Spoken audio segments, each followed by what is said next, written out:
Okay guys, welcome back.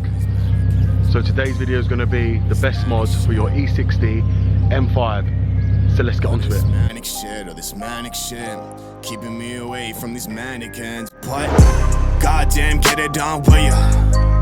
Woo. When I blow up now, everybody's so unusual with it. Shit. But said times in these rhymes, cause these memories we running through New York, so you know. Okay guys, so as you'll see right here, this is my BMW E60 M5. Now, I haven't really done many videos with this car lately, and that's truly because I've been very busy with the car.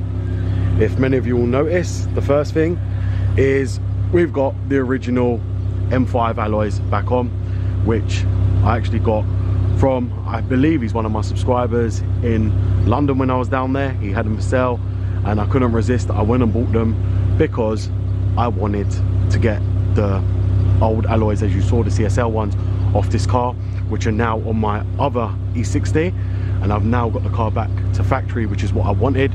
I wanted to take this car back to factory, and that's exactly what I've done. So it's got the factory look and the original M5 alloys. They've all been refurbished. Show you all of them while we're doing this. So we've got the other one here, fully refurbished. They all look really good, and obviously, as you see, the car's still looking as good as it always does. It's been on charge for the last few days while I've been not using it. You see the other wheel is perfection, and the other wheel as well. As you see there, they're all done. They look gleaming. They've all got Eagle F1 tyres on them from the original owner, which are like new.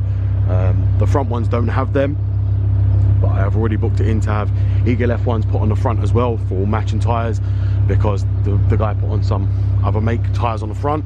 As you see, the E60 M5 is doing well. We've got all the decals on it as well. I'm going to go over the mods now, which I believe you should have fitted. You'll probably already see the first one down here, which is the exhaust. If you're on my Instagram and you watch my video, you would know I recently had this done.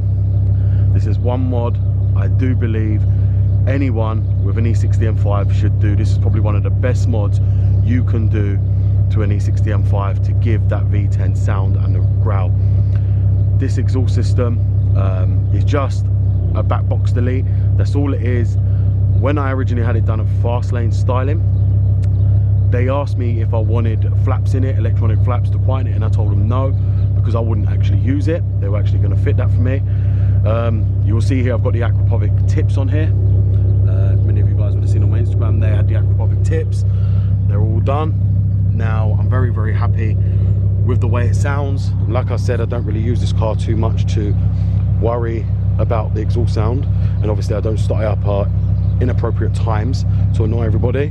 But that's the first mod I reckon, if you get a BMW E60 M5, that you should do and make sure you do on these cars. This really is what the E60 M5 and the V10 is about, is that exhaust system. And that, if you're not enjoying the car, will make you enjoy the car even more and fall in love with it as soon as you get that exhaust system done. That really changed me completely when I got that done in this car, and I don't regret doing it. Many people said don't do it. I did it, and as you see, it's not as loud as many people make out, only on for cold start. After that, it's perfectly fine. The next one on these, which is a good mod to have, and if you'll see right here, this is the Typhoon K&N air system, which I put on. Now many of you are going to say to me, why didn't I put the inventory one on? That's purely because this was actually sent to me and I fitted it on, and that's about it really. It got sent to me and I wasn't going to say no. K&N have been in the market a lot longer than inventory, so I chose to have this one over an inventory system. If you see all around here, it's fitted. You would have seen on my previous video me fitting this. This is another mod I truly believe is a must-have on the E60 M5. Now I know a lot of people will sit and say these suffer from heat soak, but I can assure you right now, I've had this on my car for the last 1,000 miles. I've done 1,000 miles in it since I fitted this to my E60 M5, and I've had no problems whatsoever with heat soak. And it's been hot here in the UK on some days and cold, and I've been driving it, flooring it, redlining it, and it hasn't missed a beat or caused me any error codes whatsoever. You still see I've still got the MAF sensors on, which a lot of people end up deleting. You'll hear there now the fans come on, as it always does on these. The fans cut in, and these don't suffer with heat soak at all, as many people say. as long as you've got the shields there, which a lot of people, I realise when they fit these, they don't ever put the shields. And these shields are what protects it from the heat, because if you put your hand down here, you'll feel there's no heat getting to it, and it feels very cool there. And that's the same for here as well. There's no heat getting to it, so it stops the heat getting into the intakes.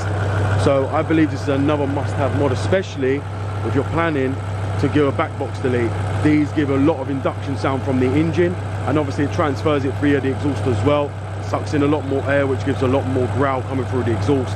And I truly believe these are a must-have mod for your BMW E60 M5, especially if you're planning on doing a back box delete. A lot of people ain't going to be able to afford these because they're not cheap. I believe this kit's about £700 to buy, the K&N Typhoon system, maybe more. I don't know, don't correct me on that. But it is an expensive intake system, I do know that, and I'm very grateful it was actually sent to me to put on the E60 M5, and I don't regret doing this whatsoever. The next mod I'd recommend to do on these cars would be the tune. Now, many of you guys know about the Evolve tune on the E60 M5. This is something I do recommend to do, which is the Evolve tune on these, and it's something I'm looking forward to actually getting done. I'm going to be getting it done at some point next month. There's another, I want to get the tune done on it now. I've completed them 2 mods. That's going to be another mod I do recommend to get done. That raised the rev limiter to, I believe, a lot higher than what it is as standard. And obviously it also can delete the cold start, but I don't want that deleted because I believe in that, because it gets the oil up to temperature. Otherwise it's just going to cause nothing but problems on the E60 M5. Therefore I don't want to delete the cold start on these. Like I say, I don't want to end up destroying the engine. I put a lot of work into this engine to make it what it is today, and it's something I feel very privileged and honoured to have this car. Many of you guys know I didn't like it at first, but after all the mods I put on and the way this car now performs, I don't regret it one bit. The car just looks absolutely beautiful now. I put the original wheels back on and the car just looks an absolute beast and goes like an absolute beast. Like I said, guys, if you are in the market to buy one of these are the 2 mods I reckon you must have for the car. As you guys know, it's a naturally aspirated engine. You can supercharge it, but then you're going to come into money. You can do a Dinan kit on it as well, but it's not good. It's going to cost you big bucks to get more power out of it. But they're the 3 mods I do believe will maximize the power of this car very cheaply and affordably when you first get your M5. And then a must-have mods to give the proper sound of the V10 engine, and therefore that's the reason why I did these mods on the car, and I've got a lot more to come on it. I want to take this car a little bit further than most people do, purely because it's a channel car and I don't use it as much as the normal person. It's not something I daily drive, so I don't have to worry too much about wear and tear so much. But those are the mods I do believe you should have on your E60 M5.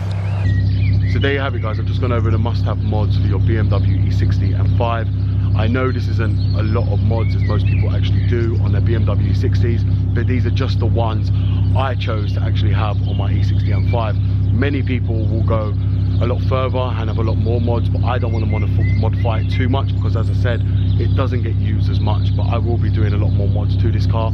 As I said, my main things were to get an induction system on the front and to get the back box deleted to give it that proper V10 sound. I'm very pleased with the way it come out, and as I said, now I've got the original M5 alloys on, which was a must for me to actually get, and I didn't sleep until I sourced them because I wanted them wheels back on that car. And as I said, the other wheels are on my other E60 and they were very good anyway, and so were the tyres. Therefore the other E60 actually looks stunning. But these are the mods I would actually go for if you're in the market to purchase an E60 M5, and these are the best mods to purchase. So thank you very much for watching. This is BMW Dr. Dean here.